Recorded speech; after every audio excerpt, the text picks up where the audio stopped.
semuanya, ini dari kelompok 8. Perkenalkan, nama saya Fitri Nur Aziza.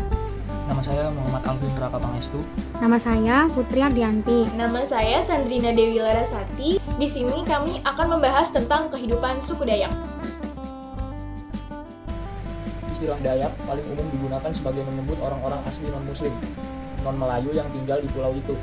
Ini terutama berlanjut di Malaysia karena di Indonesia hadir suku-suku Dayak yang muslim namun tetap termasuk kategori Dayak walaupun beberapa di tengahnya disebut dengan suku Banjar dan suku Kutai. Terdapat beragam penjelasan tentang etimologi istilah ini. Menurut Lindblad, kata Dayak berasal dari kata kekuatan dari bahasa Kenyah yang berfaedah hulu sungai atau pedalaman. King lebih jauh menduga-duga bahwa Dayak mungkin juga berasal dari kata aja, atau kata dari bahasa Melayu yang berfaedah asli atau pribumi. Dia juga yakin bahwa kata itu mungkin berasal dari suatu istilah dari bahasa Jawa Tengah yang berfaedah perilaku yang tak berlandaskan atau yang tak pada tempatnya. Istilah sebagai suku warga asli Akrab, Sambas, dan Pontianak adalah kekuatan. Kanayatan, orang Dayak sama dengan atau orang darat, sedangkan di Banjarmasin disebut biaju, dari aju atau hulu. Jadi semula istilah orang kekuatan atau orang darat ditunjukkan sebagai warga asli Kalimantan Barat, yakni Rumpun Bidayuh yang kemudian dinamakan Dayak Darat yang dibedakan dengan Dayak Laut atau Rumpun Iban. Di Banjarmasin istilah Dayak mulai digunakan dalam perjanjian suatu Banjar dengan Hindia Belanda. Sultan Banjar dengan Hindia Belanda pada tahun 1826 sebagai menggantikan istilah Biaju Akbar atau daerah Sungai Kehayaan dan Biaju Kecil atau daerah Sungai Kapuas Murung yang masing-masing diganti menjadi Dayak Akbar dan Dayak Kecil. Sejak itu istilah Dayak juga ditunjukkan sebagai rumpun ngaju, ote, danum atau rumpun barito. Kemudian istilah Dayak dipakai meluas secara kolektif merujuk untuk suku-suku warga asli setempat yang berbeda-beda bahasanya, khususnya non-muslim atau non-Melayu. Pada 100 tahun ke-19 pasca perdamaian Tumbang Anoy, istilah Dayak dipakai dalam konteks kependudukan penguasa kolonial yang mengambil alih kedaulatan suku-suku yang tinggal di daerah pedalaman Kalimantan. Menurut Departemen Pendidikan dan Hukum Budaya Istiadat, bagian proyek pengkajian dan pembinaan nilai-nilai adat Kalimantan Timur, Dr. Agus K. Deernauw, seorang ilmuwan Belanda, adalah orang yang pertama kali mempergunakan istilah Dayak dalam pergantian di atas pada tahun 1895. Guna dari kata Dayak itu sendiri sedang dapat diperdebatkan. Komnas 1987 misalnya menulis bahwa menurut sebagian pengarang Dayak berfaedah manusia, sementara pengarang pautannya menyatakan bahwa kata itu berfaedah pedalaman. Indonesia terkenal sebagai negara dengan ratusan suku bangsa, budaya, bahasa, adat, dan kebiasaan. Ratusan suku ini tersebar di seluruh wilayah Indonesia, termasuk di pedalaman hutan Kalimantan dengan suku Dayak. Suku Dayak berasal dari Pulau Kalimantan dan terdiri dari berbagai etnis suku. Masing-masing suku ini mempunyai kebiasaan, adat, dialek, budaya, serta wilayahnya sendiri. Suku Dayak adalah nama yang diberi penjajah kepada penghuni pedalaman Pulau Borneo yang tinggal di Pulau Kalimantan. Kalimantan sendiri terbagi menjadi Kalimantan Barat, Kalimantan Timur, Kalimantan Tengah, Kalimantan Utara, dan Kalimantan Selatan. Di Kalimantan ada 5 atau 7 suku asli, yaitu Melayu, Dayak, Banjar, Kutai, Pasar, Berau, dan Tidung. Menurut sensus Badan Pusat Statistik atau disebut dengan BPS Republik Indonesia tahun 2010, suku bangsa yang ada di Kalimantan dibagi menjadi 3, yaitu suku Banjar, suku Dayak Indonesia, dan suku asal Kalimantan lainnya, non-Dayak dan non-Banjar.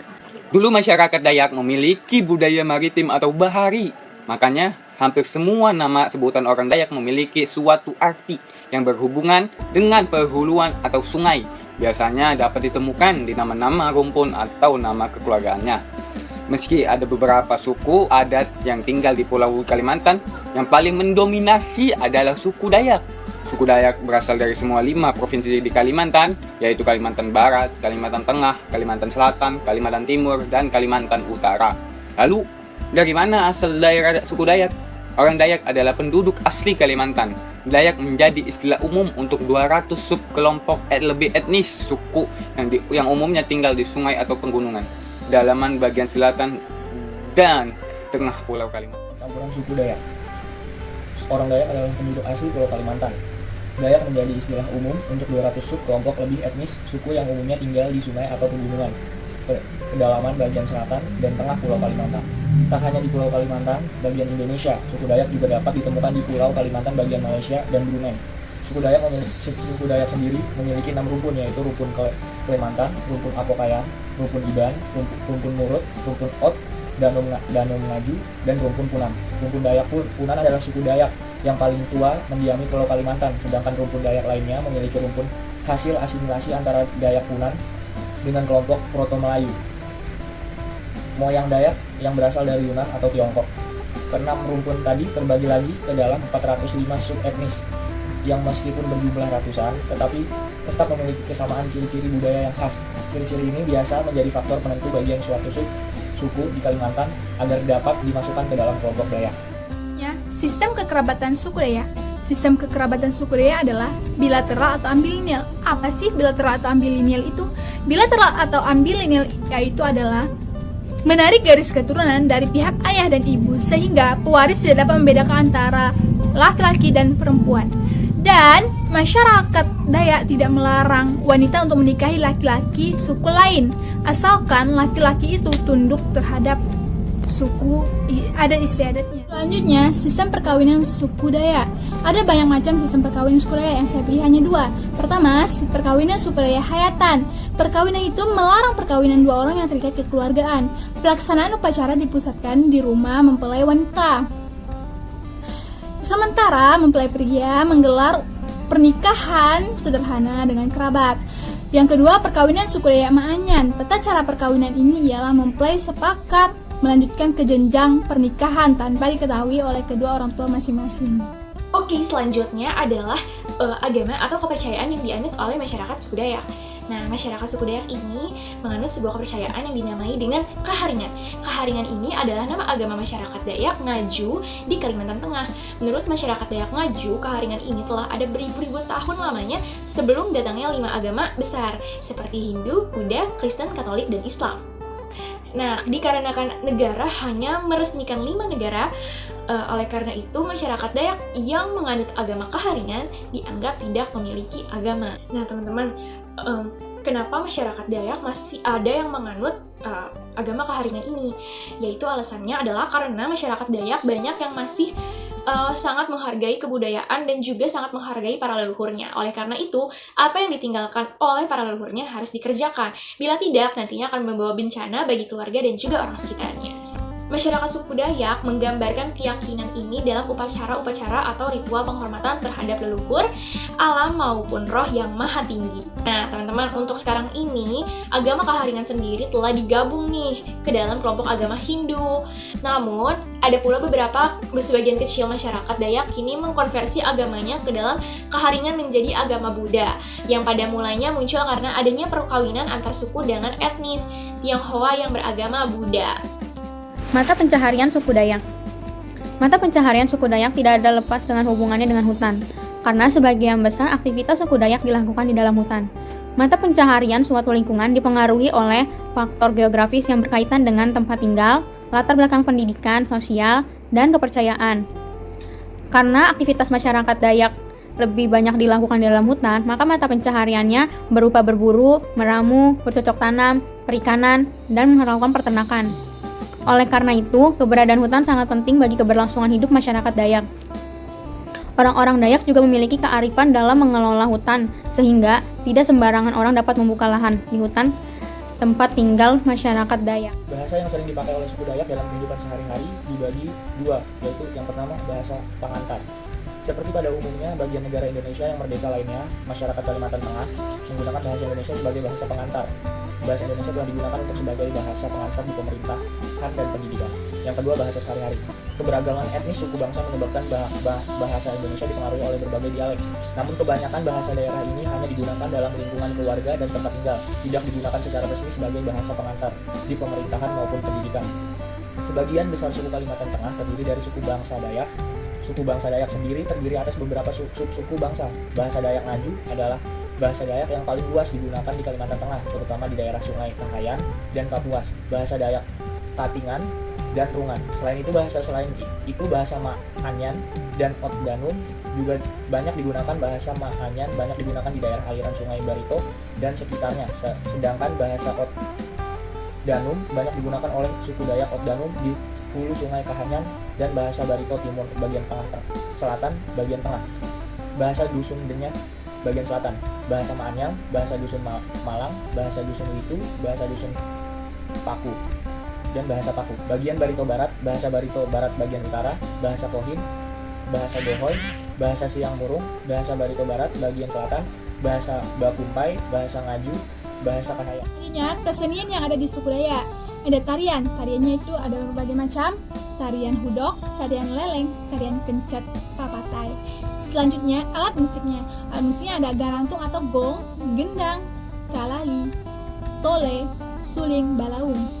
Magic atau fun fact-nya, kejadiannya itu ada di Landak, yaitu adalah suatu upacara untuk menghaturkan rasa syukur terhadap Nejubata atau Sang Pencipta atas berkah yang diberikannya, yaitu adalah hasil panen padi yang berlimpah. Budaya suku Dayak. Berikut tradisi-tradisi yang dilakukan oleh suku Dayak. Yang pertama ada telinga naru atau tradisi kuping panjang, seperti ini gambarannya. Suku Dayak memiliki suatu tradisi yang dikatakan cukup unik, yaitu memanjangkan telinga mereka. Bagi perempuan Dayak di Kalimantan Timur, semakin panjang telinga mereka, maka dirinya akan semakin terlihat cantik. Ada juga yang mengatakan bahwa tradisi ini digunakan untuk menunjukkan status kebangsawanan atau melatih kesabaran. Yang kedua ada tiwah. Seperti ini gambarannya. Tradisi tiwah merupakan upacara pemakaman yang dilakukan oleh masyarakat suku Dayak Ngaju, yang mana para kerabat yang meninggal akan dibakar tulang belulangnya.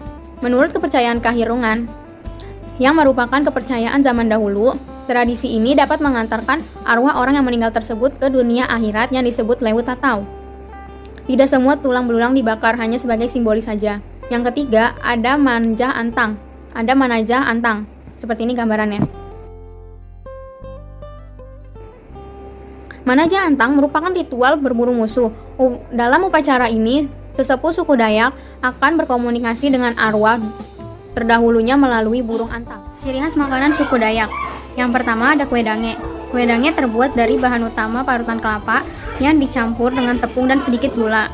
Cara masaknya juga unik dengan menggunakan pemanggang khusus. Kedua, kue lepet. Bahan dasar kue lepet yaitu tepung beras yang dicampur kelapa parut, gula, dan diberi sedikit minyak goreng di alas daun pisang agar adonannya tidak lengket menempel. Ketiga, ada kalempe. Kalempe merupakan makanan yang berbahan dasar sayuran daun singkong yang ditumbuk. Agar rasanya semakin nikmat, ditambahkan pula bahan-bahan lainnya seperti terong, serai, lengkuas, bawang merah, bawang putih, dan cabai. 4. Botok mengkudu. Biasanya botok terbuat dari bahan dasar ikan yang dibungkus dengan daun pisang. Tetapi pada botok mengkudu dibungkusnya menggunakan daun mengkudu. Oke, selanjutnya kita akan bahas beberapa fakta menarik tentang suku Dayak. Yang pertama, di sini ada totemnya. Nah, jadi buat teman-teman yang kepo nih sama totem, kalian tuh nggak perlu jauh-jauh ke Amerika buat lihat totemnya suku Indian, karena suku Dayak juga memiliki totemnya tersendiri. Bentuknya juga beraneka ragam, jadi dijamin banget kalau misalnya kalian pas lihat pasti kalian bisa terkagum-kagum deh sama totemnya. Lanjut, yang kedua, untuk fakta menarik di sini adalah keasrian lingkungan hidup orang Dayak. Nah, teman-teman, orang Dayak ini sangat menghargai kehidupan harmonis dengan alam. Jadi mereka itu sangat menjaga kelestarian lingkungannya. Bahkan mereka juga punya cita rasa seni yang tinggi loh, hingga selaras dengan lingkungan sekitarnya. Suku Dayak juga tidak suka kekerasan, tapi mereka tegas, terutama kalau ada yang mengusik kedamaian lingkungannya. Bahkan jadi kalau misalnya diusik, itu akan menimbulkan perang. Ya, itu kalau berlebihan juga sih. Jadi hati-hati ya teman-teman. Selanjutnya ada gadis Dayak. Gadis Dayak ini dianggap sebagai sebuah permata yang sangat berharga loh. Jadi gadis Dayak ini bukan cuma dianggap sebagai calon istri yang hanya mengerjakan pekerjaan rumah. Gadis Dayak itu benar-benar dijaga dengan baik karena mereka adalah sebuah permata bagi suku Dayak. Selanjutnya, fakta menarik keempat adalah mereka sangat menghargai leluhur, jadi para pendatang tak boleh sembarangan. Pasti sih, buat para pendatang kemanapun kita emang gak boleh sembarangan dan harus ikutin peraturan yang ada.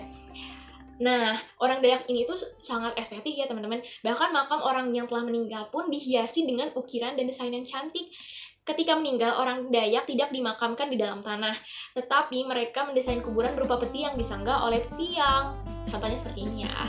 Selanjutnya adalah mandau. Mandau ini adalah senjata orang Dayak ya teman-teman. Tapi mandau ini tidak hanya dijadikan sebagai senjata, karena mandau ini juga merupakan benda pusaka. Benda ini itu merupakan simbol keberanian teman-teman dari kebangsawanan suku Dayak. Mandau dirawat dengan sepenuh hati dan digunakan tidak sembarangan juga. Mandau itu digunakan ketika pemiliknya memang harus menggunakannya, seperti contohnya ada peperangan. Lanjut, jangan menukar pemberian mereka dengan uang nih. Oke. Masyarakat Dayak ini menjamu tamunya dengan setulus hati. Mereka tak mengharapkan upah atau imbalan apapun. Kalian kalau misal berkunjung harus membalas kebaikan mereka dengan cara jangan beri uang melainkan sebuah barang atau kenang-kenangan. Selanjutnya adalah yang terakhir nih ya, ada kunjungilah ketua adat atau panglimanya ketika berkunjung. Nah, orang Dayak ini tuh sangat menghargai tamunya ya, seperti yang tadi dibilang. Untuk itu, kalau kita berkunjung, kita harus memperkenalkan diri pada tuan rumah, kunjungi ketua adat atau panglima suku untuk berkenalan juga. Setelah itu jangan kaget ya kalau misalnya kalian disambut dengan berbagai jamuan. Misalnya seperti makanan, tarian, tuak, ada upacara adat. Jangan ditolak ya, karena ini merupakan bentuk penghargaan dari suku Dayak terhadap pengunjungnya.